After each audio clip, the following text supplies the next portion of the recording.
कसाई कुल में प्रकट हुए थे सदन जी, तो उन्होंने पंडिताई का काम श्रेष्ठ नहीं समझा।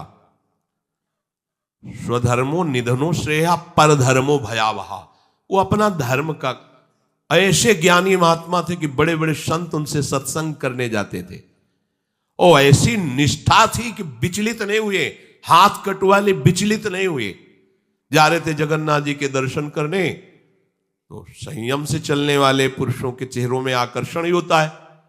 भिक्षा के लिए तो एक माता ने देखा तो आकर्षित हो गई, उसने कहा यहीं पा लीजिए भिक्षा।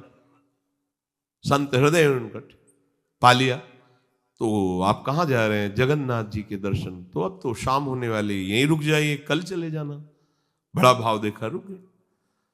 वो रात्रि में उनके पास आई, गलत भावना प्रकट की, तो कहा कि तुमको तो ऐसा सोचना भी नहीं चाहिए, तुम्हारे तो पति विराजमान है।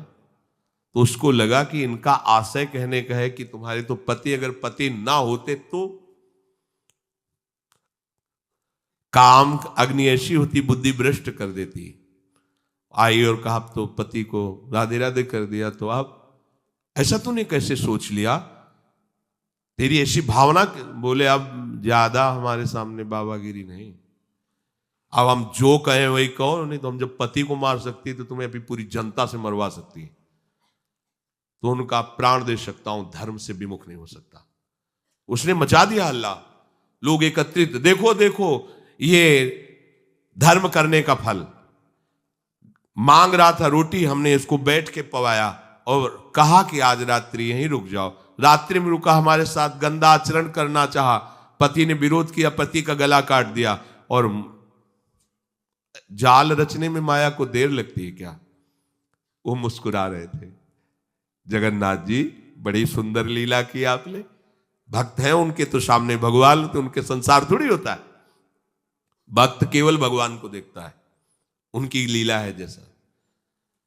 एक साधु जा रहे थे, तो तरबूजे का खेत था, रखवाला उधर कहीं छुपा हुआ था, तो उनको लघुशंका लगी, तो मेड़ के इधर लघुशंका करे थे, इधर तरबूजे का खेत था। उसने समझा कि कोई तरबूजा चुराने के लिए झुका, तो लाठी लेकर सीधे आया और पीछे से लाठी मारी। अब मस्तक खुल गया, रक्त बहने लगा। जब वो घूमे तो देखा कंठी तिलक महात्मा। उनका अरे महाराज, हमने समझा गांव का कोई चोर है तरबूज चुराने के लिए। तो उनका हम तो जानते हैं ना आपको, आप ऐसे ही लीला करते रहते हो। बोले नहीं, हमने पहली बार किसी को मारा है, दोबारा नहीं। बोले हम जानते हैं आपको। तो बोले महाराज क्षमा करो, चलो आपको अस्पताल ले चलते हैं। बोले ये भी हम जानते हैं आपको। और वो तो अपने भाव में वहां ले गए, डॉक्टर ने पट्टी लगाई और एक आदमी आया और उसने कहा साधु को कोई ऐसा पीड़ा दे सकता है? तुम चिंता मत करो। गर्म दूध लाया, मीठा करके पिलाया। कहा महाराज आप चिंता मत। बोले हमें चिंता नहीं, लेकिन हम तुम्हें देख करके कह रहे इतना छलिया हो तुम।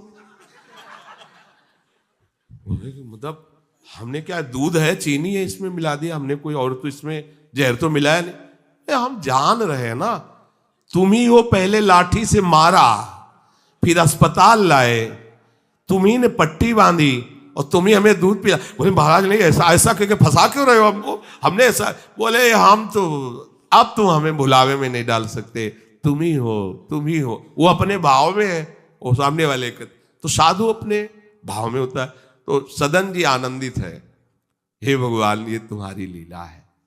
राजा के पास सुबह पेश किया गया उनको बांधकर। उनसे पूछा तुमने अपराध किया? तो उनका ऐसा नहीं। बोले ये आपके, तो बोले जो कह रही है इसमें भी भगवान की कृपा है। अब वो इस बात को समझ नहीं पाए। एक बार उन्होंने कह दिया ऐसा नहीं, पर जब दोबारा ये तो सत्य कह रही, तो उनका ये भी भगवान की इच्छा होगी, इसमें भी भगवान की कृपा है। तो बोले इनके दोनों हाथ काट दिए जाए। साधु है, प्राणदंड तो नहीं, इतने हाथ काट दिए गए, छोड़ दिया जगन्नाथ जी के सामने में। हाँ प्रभु, हाथ तो वही ले लिए थे, ले जोड़ के प्रणाम करते आपको। अब आप तो सब जान ही रहे, अपराध नहीं, इसलिए देखो हृदय आनंदित थे, इतने कष्ट में। और जे भी ऐसे हाथ जोड़ने को किया, नवीन हाथ जागृत हो गए।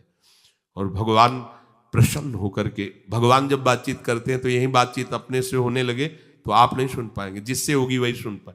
भगवान ने कहा तुम्हारा हमारे प्रति तनिक भी रोष नहीं आया कि बिना किसी गलती के तुम्हारे ऊपर आरोप और ये दंड। बोले प्रभु हर चेष्टा में मुझे आपका प्यार दिखाई देता है।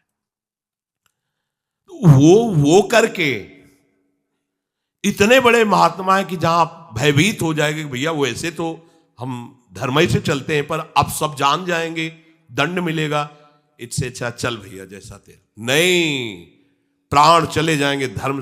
और कार्य क्या करते हैं, ये अपने कर्म को छोटा मत समझो, चाहे किसानी हो, चाहे व्यापार हो, छोटी सी दुकान है, अच्छा है, नाम जप कर रहे हो, 10, 20, 50, 100 जो भी मिले, आटा दाल नमक रोटी खाओ पियो, तुम्हारा परिवार आगे चलकर बहुत उन्नति को प्राप्त होगा।